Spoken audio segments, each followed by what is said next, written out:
네, 베네수엘라 지진과 관련해서 김진두 과학재난 전문 기자와 함께 조금 더 자세히 분석해 보겠습니다. 어서 오십시오. 네, 안녕하세요. 예.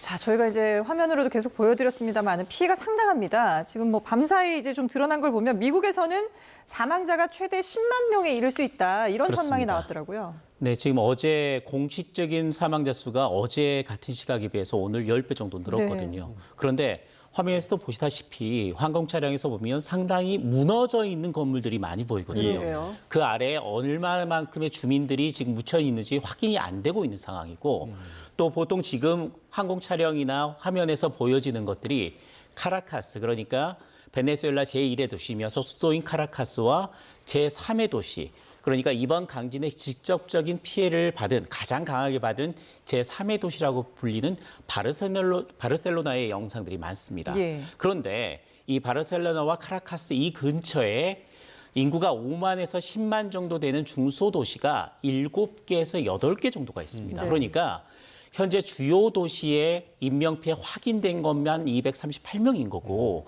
현재 그 주변 도시들, 중소도시에 얼마만큼의 사람들이 있는지 확인이 안 되고 있는 상태죠. 예. 그러니까 이런 걸 감안해서 미 지질조사국에서 인명피해를 기준으로 이런 재난 상태에서 기준을 4단계로 지금 잡고 있는데 네. 노란색, 그리고 주황색, 노란색, 녹색, 노란색, 주황색, 그리고 적색입니다. 예. 그런데 지금 베네수엘라 이 중북부 지역에 적색 경보를 내려놨고 최고 등급이죠. 최대 10만 명 정도의 인명피해가 있을 수 있다라고 현재 예상이 되어 있는 상태입니다. 예, 말 그대로 정말 참사가 지금 벌어진 것이고, 그러니까 그렇죠. 공식적으로 집계된 것만 지금 200여 명이 넘은 거고 훨씬 더 지금 사망자가 많을 가능성이 높은데 일단 베네수엘라라는 나라가요.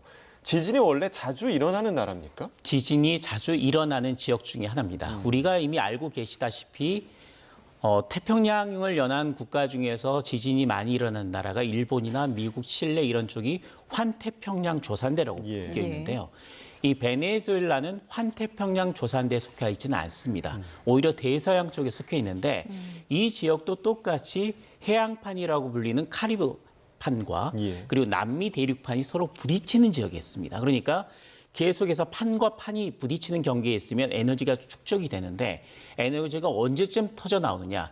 80년에서 120년을 주기로 한 번씩 큰 지진이 일어났습니다. 예. 가장 강한 지진이 일어났던 게 1990년도에 7.8에서 8 정도로 추정되는 지진이 카라카스에서 있었거든요. 예. 이로부터 126년 뒤인 이번에는 카라카스가 아니지만 약간 북쪽으로 치우쳐져 있는 제3의 도시 바르셀로나 부근에서 규모 7.2, 7.5의 연쇄 지진이 일어났다는 점이 굉장히 크고요.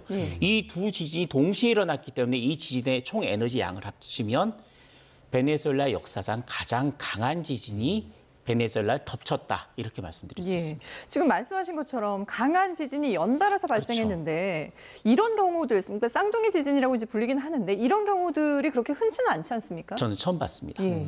일본의 역사상 가장 강한 지진이라고 하는 도호쿠 지진, 동일본 지진에서 대지진에서도 9.1이었거든요. 네. 그때 이틀 전에 그 지역에서 6에서 7 정도의 지진이 일어났습니다. 그래서 그 정도의 지진을 전진, 그다음에 9.1의 지진을 본진, 그리고 본진 이후에 작은 규모의 지진이 계속 일어나는 걸 여진, 이렇게 네. 보통 부릅니다. 예. 그런데 이번 지진을 지진학자들이 어떻게 규정을 했느냐. 본진, 그 전에 7.1을 전진이라고 부르지 않고 쌍둥이 지진이라고 부르고 있습니다. 그 말은 두 개의 독립적인 굉장히 강력한 지진이 일어났다는 거죠. 그럼으로써 이 두 개의 굉장히 강한 지진이 동시에 일정 지역을 강타함으로써 이렇게 대참사라고 부를 만한 엄청난 피해가 베네수엘라에 일어났다, 이렇게 말씀드릴 수 있습니다. 예, 그러니까 39초 간격으로 그렇죠. 두 강진이 연속으로 불어닥쳤기 때문에 그만큼 당연히 피해가 클 수밖에 없는 것 같아요. 그렇습니다. 보통 그 전진과 본진이라면 그 시간 차이가 보통 몇십 분에서 몇 시간 또는 며칠 정도까지 나옵니다. 대표적으로 우리나라의 경주 지진이 일어난 예. 게 규모가 5.8이었거든요. 예. 근데 그보다 앞서서 40분 정도 전에 규모 5.1의 지진이 일어났거든요. 네. 그러니까 그게 전진과 본진이 된 상태였거든요. 예. 근데 보시죠. 저렇게 강한 그 건물들이 이렇게 무너질까 말까, 또 무너진 건물들도 많이 볼 예, 수가 예. 있는데 그러게요. 이유가 예. 보세요. 7.2의 지진이 일어난 뒤에 몇십 분 또 몇 시간이 아니라 39초 만에 규모 7.5의 그보다 3배 정도 강한 지진이 덮친 겁니다. 네. 예. 지금 보시면. 저희가 이제 베네수엘라와 경주 지진을 비교해서 이 분할로 보여드리고 있는데 네네. 엄청난 위력의 차이가 있죠. 그렇습니다. 5.1과 5.8이었고요. 예. 근데 이번에 7.2에서 7.5거든요. 7.2의 지진에 비해서 7.5가 3배 정도 셉니다. 근데 보시면요. 7.2의 지진이 일어나서 이미 무너질 건물은 무너지고 네. 근데 그나마 멀쩡한 건물들도 뼈대나 이런 데 굉장히 강한 충격을 받았습니다. 예. 구조적 피로감을 느낀 상태였거든요. 그런데 몇 시간, 며칠 뒤가 아니라 39초 뒤에 네. 규모 7.5의 그보다 더 센 지진이 때려버린 거죠. 그러니까 무너질 수 있는 구조적 피로감을 느꼈던 건물들이 모두 무너졌고 그럼으로써 어느 정도의 사람들이 깔려 있는지 확인이 안 될 정도로 엄청난 인명, 재산 피해가 동시에 났다. 이렇게 말씀드릴 수 있고 그래서 이거는 전진, 본진이 아니라 두 개의 강진이 동시에 일정 지역을 덮쳤다. 이렇게 표현이 되면서 쌍둥이 지진이라는 용어가 등장을 했습니다. 예.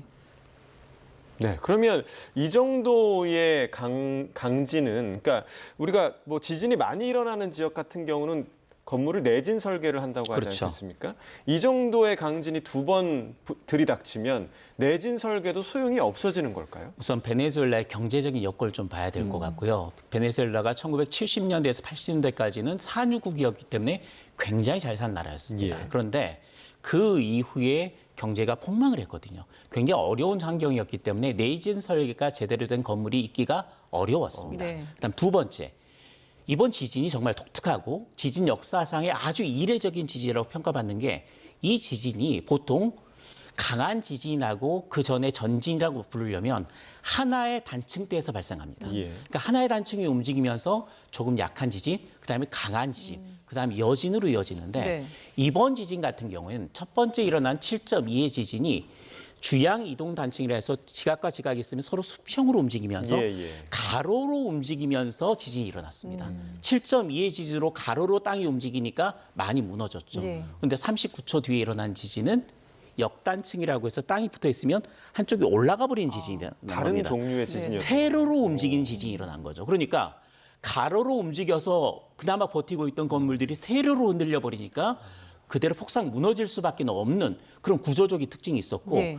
단층이 이렇게 주양 이동 단층이라고 해서 가로로 움직이다가 역단층으로 세로로 움직인다는 이야기는 단층이 두 개였다는 이야기입니다. 그러니까 이거는 여진, 본진, 전진이 아니라 두 개의 다른 단층대가 첫 번째 일어난 7.2의 지진이 다음 단층대에 영향을 줬고 그게 또 움직이면서 두 개의 단층이 39초의 간격으로 크게 움직이면서 굉장히 강력한 규모 7대의 강진을 두 번을 일으켰다.